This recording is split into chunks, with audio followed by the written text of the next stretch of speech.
der skal vi snakke om klamydia. Og nu sidder du nok og tænker, hvad er klamydia?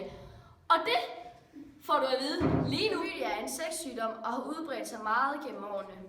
Klamydia invaderer cellerne primært i livmoderhalsen og i urinrøret. Men klamydia kan også godt invadere cellerne i endetarmen og i øjnene. Derfor skal vi tage klamydia meget alvorligt.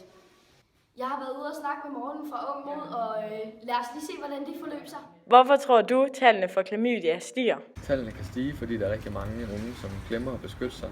Og når man ikke har et kondom på sig, og man skal til at have sex med en anden, og man måske er i byen og er lidt fuld, men så glemmer man at få taget kondom på.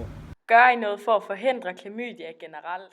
Ja, det gør vi rigtig meget. Altså, vi tester allerførst de unge for klamydia, så man kommer i behandling.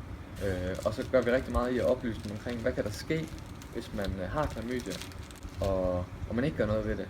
Fordi det har faktisk store konsekvenser for en, at man kan blive steril, når man bliver voksen og ikke kan få børn. Som I kan se her, så har vi fundet et diagram frem over stigningen på klamydia.